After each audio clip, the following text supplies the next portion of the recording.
സേഠാണി ആശുപത്രിയിൽ മരണവുമായി മല്ലിട്ട് കിടക്കുകയാണെന്ന് അയാൾക്കറിയാം. ഈ തഞ്ചത്തിൽ മക്കളോട് സ്ഥലവും ഗുഡ്വില്ലും ഇങ്ങു വാങ്ങാം. നല്ല ഗുഡ്വിൽ ആണ്. വൃത്തികേടുകളൊന്നുമില്ലാത്ത സ്ഥലം എന്ന ഖ്യാതി ലീലാലയത്തിനുണ്ട്.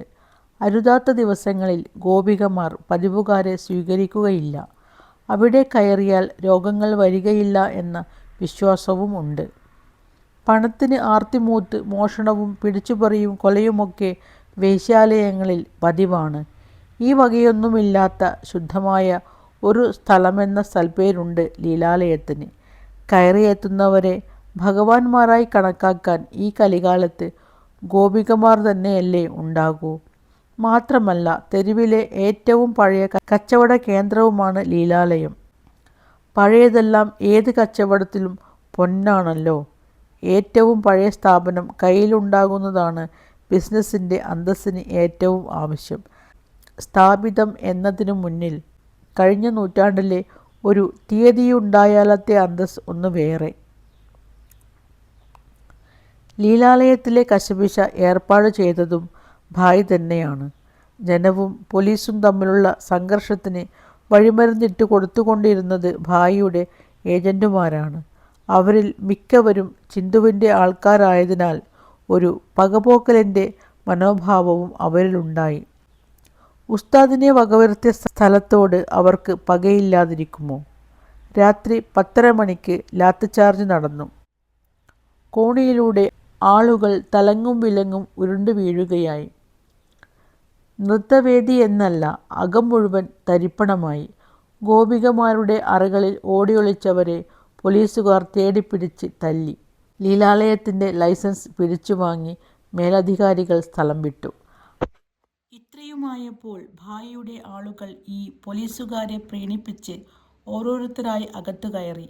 അവർ ഗോപികമാരെ പിടികൂടി തോന്നിയതുപോലെയൊക്കെ ചെയ്തു. പലരെയും തല്ലിച്ചതച്ച് സംതൃപ്തരായി. ഈ അക്രമം പുലരും വരെ തുടർന്നു. അന്നാദ്യമായി മദ്യക്കുപ്പികളുമായി ദാദമാർ ആ നൃത്തവേദിയിൽ കയറി. ദാദാ മുളയുടെ ശവശരീരത്തിൽ ചവിട്ടിയും തട്ടിയും രസിച്ചു. മൂളെ സാഹിബ് എല്ലാം ക്ഷമയോടെ സഹിച്ചു കിടന്നു. മൂളെ സാഹിബിൻ്റെ വാ തുറന്ന് അക്രമികൾ മദ്യം ഒഴിച്ചു. കാട്ടാളന്മാരുടെ അട്ടഹാസച്ചിരി നൃത്തവേദിയിൽ മുഴങ്ങി. പ്രമീളയും ഭാമയും രാധികയും ഒഴികെ മറ്റെല്ലാവരും ഏറ്റവും മുകളിലെ മുറികളിൽ കുട്ടികളുടെ കൂടെ അഭയം പ്രാപിച്ചു. ഭാഗ്യത്തിന് ലീലാലയത്തിൽ ആകെ എത്ര സ്ത്രീകളുണ്ടെന്നോ മുറികൾ എവിടെയൊക്കെയാണെന്നോ അക്രമികൾക്ക് അറിവില്ലായിരുന്നു. പിറ്റേന്ന് ഉച്ചവരെ മൂളെ സാഹിബിൻ്റെ മൃതദേഹം നൃത്തവേദിയിൽ കിടന്നു. ദുർഗന്ധം വമിച്ചു തുടങ്ങി. ഒന്ന് ഫോൺ ചെയ്യാനോ പുറത്തിറങ്ങാൻ പോലുമോ പോലീസുകാർ പ്രമീളയെ അനുവദിച്ചില്ല. ഉച്ചയോടെ 2 അപരിചിതർ പോലീസുകാരുടെ അകമ്പടിയോടെ വന്നു.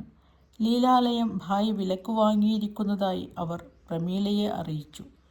തോട്ടികൾ വന്ന് മൂളെ സാഹിബിൻ്റെ മൃതദേഹം പഴഞ്ചാക്കിൽ പൊതിഞ്ഞ് വലിച്ചു കൊണ്ടുപോയി. സ്ഥലം വൃത്തിയാക്കാനും കച്ചവടത്തിനൊരുങ്ങാനും പ്രമീളയ്ക്ക് കൽപ്പന കിട്ടി. ഇതിനു പിന്നാലെ എതിർവീട്ടിലെ വാർഡൻ കയറി വന്നതോടെ കാര്യങ്ങൾ തികച്ചും വ്യക്തമായി. എല്ലാ അധികാരവും കിട്ടിയ ആരാച്ചാരുടെ ഭാവമായിരുന്നു ആ വാർഡൻ്റെ മുഖത്ത്. ഗോപികമാർക്ക് അവർ അപരിചിതയല്ല. എതിർവീട്ടിൽ കണ്ടിട്ടുണ്ട്, ധാരാളമായി കേട്ടിട്ടുമുണ്ട്. നൃത്തവേദിയിലും ചുറ്റുപാടും ആകെപ്പാടെയൊന്ന് കണ്ണോടിച്ച് തീരെ പിടിക്കാത്തതുപോലെ വാർഡൻ പ്രമീളയെ നോക്കി.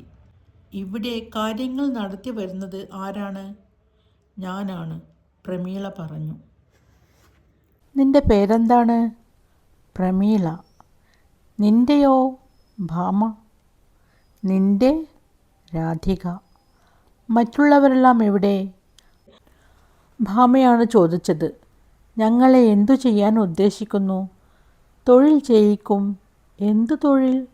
നിങ്ങൾ ചെയ്തുകൊണ്ടിരുന്ന തൊഴിൽ തന്നെ. ഞങ്ങളിവിടെ ഒരു തൊഴിലും ചെയ്തുകൊണ്ടിരുന്നില്ല. ഇനി അതൊക്കില്ല. പണിയെടുക്കാതെങ്ങനെ തിന്നാനുണ്ടാവും? ഭഗവാൻ തരും. ഭഗവാന് വേണ്ടിയേ ഞങ്ങൾ ജോലി ചെയ്യൂ. എനിക്കാരുടെയും ശുപാർശകൾ ആവശ്യമില്ല. മനസ്സിലായോ? ഞങ്ങൾക്കും ആരുടെയും ശുപാർശ വേണ്ട, പ്രമീള പറഞ്ഞു. വാർഡൻ്റെ പുരികങ്ങൾ വളഞ്ഞു. നീ എന്താണ് പറഞ്ഞത്? ഞങ്ങൾക്ക് ഭഗവാന്റെ അനുഗ്രഹം മാത്രമേ വേണ്ടൂ. അതു മതി. പക്ഷേ ഉത്സാഹിക്കണം. വാർഡൻ വിശദീകരിച്ചു. വരുമാനമുണ്ടാക്കാൻ അറിയാത്തവരെ തീറ്റിപ്പോറ്റാൻ ഉദ്ദേശിക്കുന്നില്ല. ഇതൊരു വ്യവസായമാണ്. പുണ്യത്തിനല്ല, ലാഭത്തിനാണ്.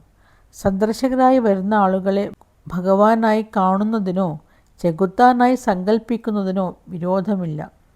വരുന്നവർ പണം തരണമെന്ന് നിർബന്ധമാണ്. കിട്ടാവുന്നത്ര ഞാൻ വാങ്ങും. നിങ്ങളുടെയെല്ലാം ചെലവുകൾ കണക്കെഴുതും, വരുമാനവും കണക്കെഴുതും. സമ്പാദിച്ചാൽ നിങ്ങൾക്ക് നല്ലത്, ഇല്ലെങ്കിൽ നിങ്ങൾക്കു തന്നെ നഷ്ടം. കുട്ടികളെയും മുതുകിഴവികളെയും ഒന്നും ഇവിടെ പുലർത്താൻ കഴിയില്ല. കുട്ടികളെ ബോർഡിംഗ് സ്കൂളിലേക്ക് അയക്കണം. വേശ്യാലയത്തിലല്ല വളർത്തേണ്ടത്. കിഴവികളെ വല്ല കുഴിയും കുത്തി അതിൻ്റെ വക്കിലിരുത്തുകയോ അതിലിട്ട് മൂടുകയോ ചെയ്യണം. ദുശ്ശകുനങ്ങളായി ഇതിനകത്ത് നിർത്തരുത്. പ്രമീള മറ്റുള്ളവരുടെ മുഖങ്ങൾ ശ്രദ്ധിച്ചു. ആരുടെയും മുഖത്ത് ഒരു തുള്ളി ചോരയില്ല. ഭാമ ധൈര്യം കൈവിട്ടില്ല. ഞങ്ങൾ ഇവിടെ നിൽക്കില്ല. വാർഡൻ ഭാമയെ നേരിട്ടു. എന്താണ് നീ പറഞ്ഞത്? ഞങ്ങൾ പോകുന്നു. ഭാമ വിട്ടുകൊടുത്തില്ല. എങ്ങോട്ട്? പരിഹാസം. എങ്ങോട്ടെങ്കിലും. ആ പേരിൽ ഒരു സ്ഥലമില്ല. ഞങ്ങൾക്ക് ഞങ്ങളുടെ ഗ്രാമമുണ്ട്. അവിടെ ചെന്നിട്ട് എന്തു ചെയ്യും? നിലക്കടല കൃഷി ചെയ്യും. ഭഗവാനെ വിചാരിക്കുകയും ചെയ്യും. നല്ല കഥ. വാർഡൻ കൈകൾ മലർത്തി. ഭഗവാൻ ശരണം. പ്രമീള ചോദിച്ചു. നിങ്ങൾ ഭഗവാനെ പുച്ഛിക്കുകയാണോ?